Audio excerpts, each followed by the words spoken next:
You have to first of all ask yourself, what is it authentic about?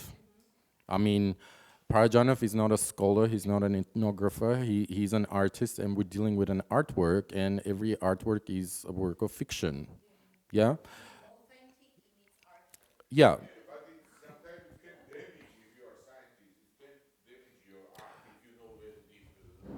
So if we think about Parajanov's imperative as an artist to somehow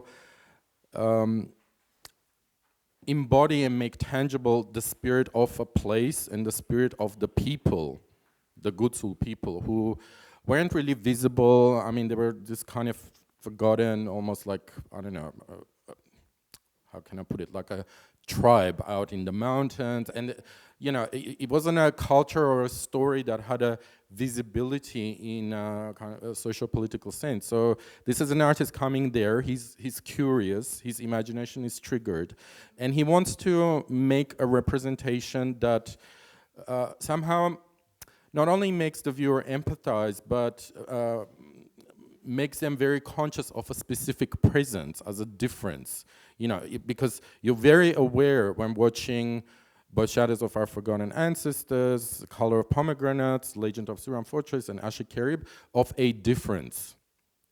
This is, there is a boundary that if you're not part of that culture, but sometimes also if you are part of that culture, you can't cross, because it's like, and I think in that sense it is very authentic, even though he invents a lot of, and reinvents and transforms a lot of the things that you know, he has found.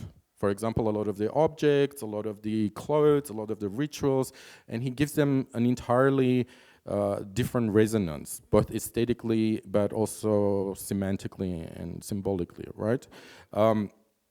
And I think in that, when we're looking at it from that perspective, like, does he convey a certain spirit of a place and a culture? I think yes, definitely, and you know, that is why these films are still so canonical in those places. But what a lot of people don't acknowledge about artists like Parajanov, and generally what artists do, good artists, I think, is how he desacralizes things in order to make them sacred again, but in an environment that is modern. You know what I mean? I mean, in order for it to become meaningful for us today, I mean, what is this, all this ethnic stuff mean, really, to us? Nothing. I can't access a lot of the objects, a lot of the tales, a lot of the songs that belong to my culture, but let's say we're from the, I don't know, 5th century AD. It just, you know, and it's the work of the artist as a translator, as a mediator, and as an interlocutor to bring it to a field of resonance to me today and make it relevant. And that work always involves a process of deconstruction and reconstruction and a transformation. And I think that's what he does in every single film from Shadows of Forgotten Ancestors onwards. But just to go back to your point about Orientalism, this is something I said in the very beginning, you know, in the introduction, that you know, from the perspective of post-colonial theory, especially from Saidian positions, this is definitely an Orientalist film. And he was very aware that in Russia there was this school of, let's say, Orientalist critique, which even preceded Said. So they were, you know, even from 1920s onwards, there were a lot of takes that criticized Western Orientalism and etc. But it was very different, you know, based on sort of Marxist positions. But the weird thing was, of course, that Soviet culture and Soviet cinema, Soviet visual culture did Orientalize the Orient, its own Orient, definitely. Not only the Caucasus, we've got Central Asia, you know, it's there, the exotic, and it became a very sort of nefarious representational scheme that kept on perpetuating itself up until today. So, you know, like when Russians come to Armenia, they kind of go like, oh, we're so happy to come to our sunny Armenia. And you're like, really? Sometimes it's not so sunny and sometimes it's not really yours. But, you know, it's like this kind of paradigmic framing that still is very, underlies a lot of the representations. But what I find interesting about a film like this is that this freedom that Parajanov has as an artist to, I mean, he's not tied to any kind of critical or theoretical framework. Yeah, I mean, he's obviously. But what he does, that's why I stressed how the narrative of the film, the narrative of the film's sort of story has traveled across different cultures and across different centuries. So it's sort of an Islamic, Turkish, or Turkic tale that is told in Tbilisi to a Russian imperial poet who transcribes it and makes it into this Orientalist sort of fairy tale, and it's published, yeah, in Russian. And then during the Soviet time, an Armenian director takes it on and then transforms it back.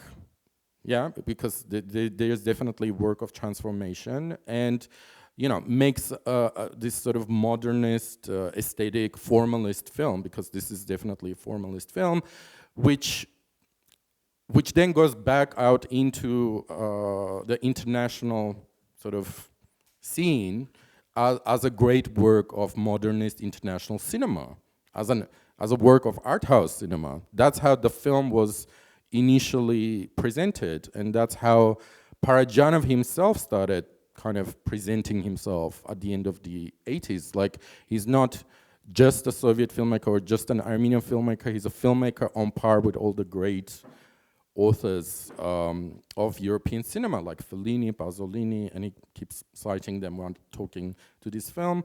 And in terms of its Orientalist politics, I think it's really important to think about the differences between the Parajanov Orientalism and classical European Orientalism, because European Orientalism always tries to discipline the Orient, to put it into, like, order it and explain it away and kind of create a taxonomy for it that is clearly readable and clearly can be instrumentalized very easily. It's like, you know, they have categories for everything. Parajanov's Orientalism, what he does is create an arabesque. You know, it's just patterns, just pure surface, very dense, and there is no point of really accessing beyond that arabesque. You know what I mean? There's a lot of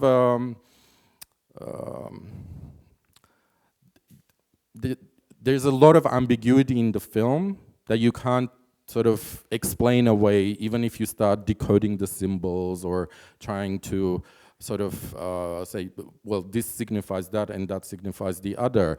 And I think that is Parajanov's strategy to also resisting, in a certain sense, to that Western gaze that always tries to understand and access and explain away, right? This space that is the space of the exotic, let's say. Plus, the other thing he does is it's not just the Orient in the film. He brings in the West into this film through music. The music which is performed, it's like there's Bartok, there's Verdi, there's a few other composers which are performed in traditional sort of Oriental instruments. That was a really radical choice. I mean, you know, you've got Ashur's playing Ave Maria on saz, you know, and he, in all his films, this is a consistent line, this hybridity of his aesthetics, which I think puts him very apart from, you know, like what the classical Orientalist artists, let's say, of the 19th century or early 20th century were doing. Coming, or you want Victor us to add something? Uh-huh. I'm still gathering my thoughts. Okay. I would like to respond. Uh-huh. Coming back to authenticity, because I'm really happy that you came back, to this topic. You remember I catch it when I spoke about orchestra, klezmer orchestra, and whether it's authentic or not, because I think it's one of the most relevant questions for our culture, how we will understand it, and I'm very happy to hear your discussion here and the direction of that. Coming back to this Parajanov movie about Huzulian people.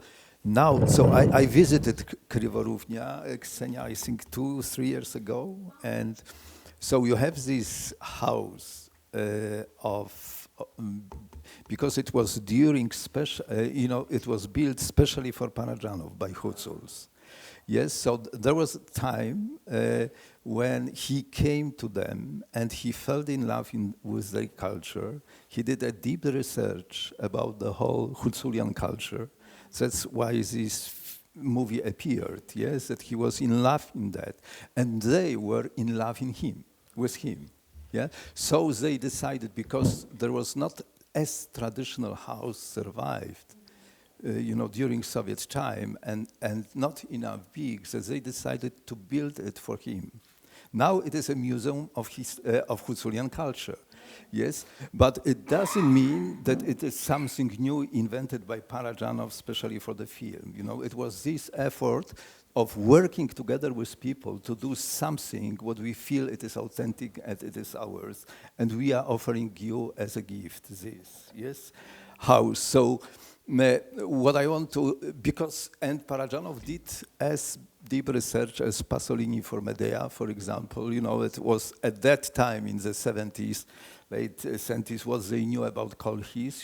He did a huge research, Pasolini, about, what was Kolchis culture and so on, with Italian scientists and so on.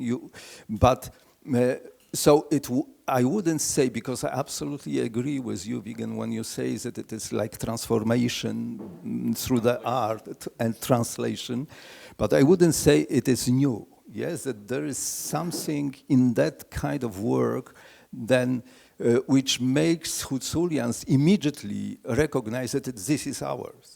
Yes, and that is, so it's like touching some archetypes, which are deeply rooted, and you suddenly find a modern language, the language of modern art, everything, but to touch something, what is inside this place, these people, and so on. And even I would say that my experience is that more deeply you go, more common things you find.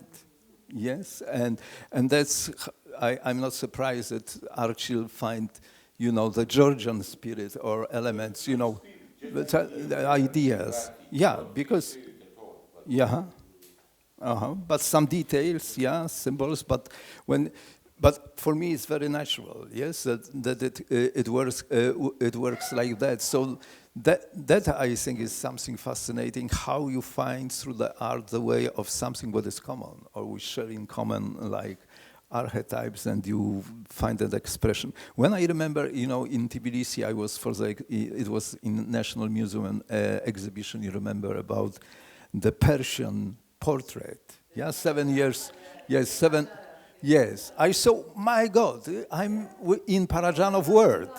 Yes, when I saw all this portrait, it was like coming back to Parajanov world. Also, you can, argue if this is this concrete, art research, and here or there is something different, but you feel that you are in a level of finding commonality, in something like that. Can I just answer to that, because you raise an absolutely important point, and I think it's important to stress that this sense of authenticity comes from his working process, because he absolutely believed in this, let's say, the inner energy of the object, and how to unlock it. So when he was in the Carpathian Mountains and he was searching for, like the props that you need to make this film, that's what he would do. He would go to the villages, he would collect the furniture, the clothes, but also the villagers started giving him like these icons, these homemade icons, that they painted and was kind of an element of folk art. And he's talking about these icons in one of his sort of interviews. It's like, they were just like these Mexican primitivists and Qajar paintings, and I thought I must use them. So the way he decided to use things in his films was he immediately recognized something that was familiar to him, and to that culture, but no, but also something like universal, right? So he would always associate things with other things, but that's one of the keys to. So the objects are often authentic, especially when you see like Color of Pomegranates, because he actually got special permission from the Catholicate in Echmiadzin and also the History of Museum of Armenia to use these museum artifacts. What you see in that film is actual museum objects. Those manuscripts on the top of the church, that famous scene where the child is laying out the mass. These are actual manuscripts. They're not props. And I mean, you could never do that today, obviously. But all right. Because you mentioned about the music, and to me, one of the most interesting parts of the film was the music and the soundtrack. And here is when I felt this tribute to Tarkovsky, because what he did, like when Tarkovsky uses Armenian and Azerbaijani instruments or whatever in classical music, in Stalker, for example, what he does the same. He brings these classical pieces into this oriental skin, which makes it to speak to you differently, because, but it is again tribute to, it's a dialogue between him and Tarkovsky, and maybe I am now inventing something because I didn't kind of read about it, but to me it's not, the dialogue is done through the music, but also there is something stalkerish in it, even though you don't have the stalker who is kind of holding your hand and taking you through this entire thing, but still he does that through introducing that music and then making this reference to the other. It's just like, I haven't read, it was my interpretation of what I was watching.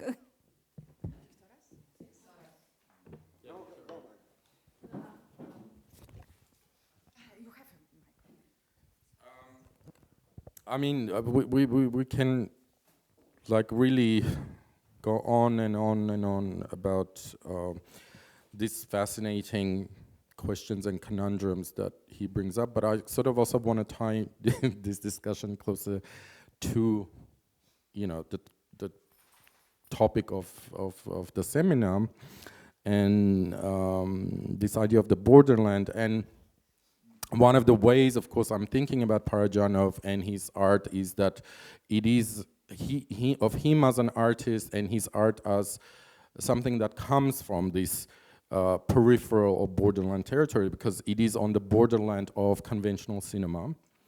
When he started in his mature period, his mature films were considered to be films that kind of are breaking this barrier of what cinema is and really stepping into the realm of visual art, painting and whatever. And he was really trying to think of what cinema can be without, for example, movement, right? But he's also on the periphery or on the borderland of Soviet film production, cultural production, etc. And there's, for example, a lot of debate in Armenia about whether Color of Pomegranates is an Armenian film or isn't, because it is not representative of the Armenian cinema as a whole. It doesn't belong to a kind of a stable tradition, and it's a sort of an intervention into that tradition, yeah? And, but Parajanov is not an exception, and I really want us to think about him as a starting point about other artists who have similar fates, have similar trajectories, have a similar impact, have a similar kind of positions and politics and dynamics, right, within our region, and how they problematize the way we think about our cultural narratives, especially national or collective cultural narratives, yeah? And I was reading, you know, like I was thinking about these things, and like in the morning I'm like, what the hell am I gonna talk about here? You know, it's just like, I'm so confused, you know, where to start from, because it's like this ocean of questions, and yeah. And then I was leafing through my phone and I came across this article in The Guardian where it was just an announcement that Germany has picked this Iranian film by Mohammad Rasulov, which was shown at Cannes this year. And it's called The Seed of the Sacred Fig. And Germany has chosen this Iranian film by a dissident director who has escaped Iran and is currently in exile in Germany to submit as its official entry into the Oscars. I mean, the film itself has nothing to do with Germany. It's not even a German production, right? But this gesture, I'm thinking, well, at first I thought, well, Germans, you know, like, good on them.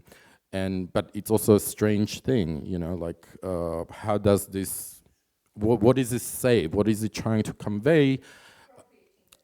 Well, it's another borderland situation, right?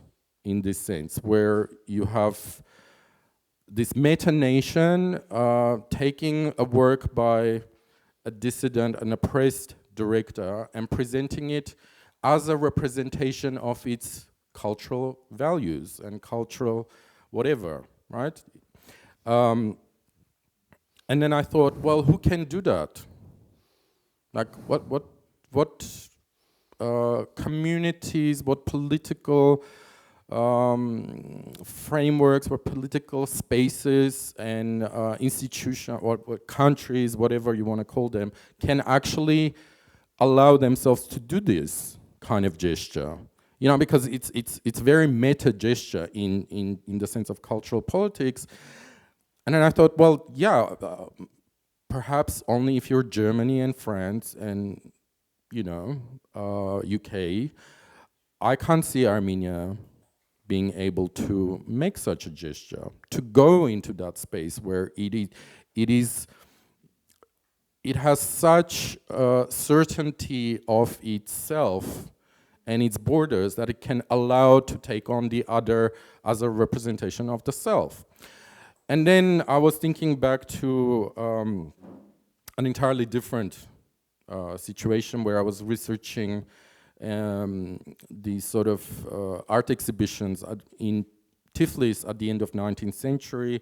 Tiflis became a very important cosmopolitan center around 1880s with you know, artists coming from all over, not just the region, but also from Germany, Austria, France, etc., and of course Russia. And Poland, absolutely, and Iran, and so on. And you know, so I was researching these exhibitions, which were absolutely fascinating for an article I was writing. And what struck me very deeply was the language that was used by the critics, who were both Georgian and Russian, and also most of them were Armenian. The way they were talking about these exhibitions and cultural life in Tiflis at the time, they would use the, especially in Armenian press, you know, they would use the adjective, I mean, the way they would describe it is like, our scene, our artists, our exhibitions, and this notion of our wasn't determined by any kind of ethnic or national belonging, because then they would list the artists that were included in this space of ourness, which was like Germans, Armenians, Russians, I don't know, you name it. You know, I mean, it was a very, very diverse group. And it was all about this urban, cosmopolitan environment that didn't sort of position itself within an ethno-nationalist kind of framework in any sense. I mean, you don't have that anywhere in those texts. It's like Tiflis and what that culture represents as a kind of a polyvalent, polycultural environment where all these different nationalities and cultural agents are participants, are active participants in something that is being done together, and their point of reference is the other centers. The imperial center, such as Moscow, such as Paris, not other countries, or other, we're talking about centers. And Tiflis and people, the intellectuals who are working there, the cultural workers, are talking about entirely different state of relations that no longer exists today. And then I thought, well, what enables that? I mean, what was happening, and what kind of condition, why isn't it happening now? Why can't we sort of approach something, an a-national sort of condition of collective cultural practice, or post-national? Because this was very, very close to what theorists and scholars are arguing now, that we are living in this kind of we're approaching this post-national state, post-a-national state, but it doesn't seem to arrive. And of course, it's the imperial framework, because in the imperial framework, you don't have, I mean, the issue of nationality and ethnicity is very sort of sidelined, especially in the urban centers. And that was the same in Constantinople, in the Ottoman Empire, until this kind of modern nation-state framework started, you know, to ingrain itself within these spaces. And that, to me, is quite problematic in the sense that, well, I'm thinking if we have the condition of the meta-state and then imperial, which enable these sort of very fluid borderlands, inner borderlands, etc., to happen, and this free sort of transaction of ideas and transmission of ideas across different spaces and cultures, how do we approach that now from our decolonial positions, where we have to protect our, in fact, I mean, I'm of course talking from my positions in Armenia, where I'm forced to feel defensive. I do not have the privilege and the resources to create this fluid borderland where, you know, like these amazing things can happen and I can access and invite the other to be part of my space, or to represent me, or to co-represent me, blah, blah, blah. I don't know if I'm making sense, right? But the idea is, in a sense, having a borderland and actively working with the borderland and making it into a productive space of thinking and production is often a political privilege and a cultural privilege that some of us do not have, which doesn't mean that we can't access it or create it, because for me, Armenian culture, Armenian art history, if we're talking again about what I know best, is created on the borderland, is fundamentally peripheral and dynamic and mobile. It is not created in any kind of center. It is created via this vast, incredible network that goes from US to Madras in India, you know, and crisscrosses all these cultures. Yet, in a sense, throughout this process of modernity and colonization, we're forced to decant these narratives, decant these forms, and create a monocultural position where, when we're looking at Armenian painting of Tiflis, we're looking at Armenian painting of Tiflis. We're not looking at painting in Tiflis. It doesn't allow me to access these other narratives. You know, what was happening in Tiflis as this amazing environment that related to many, many different cultures. Or when this art history, which is a product of Western colonialism in many regards, when, you know, I have to talk about Ayvazovsky, I am forced to talk about Ayvazovsky as an Armenian without any leeway to his Ukrainianness, right? Which should be the exact opposite. Ayvazovsky for me should be an access point into the Ukrainian experience and that particular space and that particular environment. And this is one of the challenges that we're facing today. I think when we're dealing with cultural legacies and cultural histories, about, balancing out these dichotomies between the universal and local, global, national, transnational, and etc. And I'm just saying that for us, it's a long road to get there.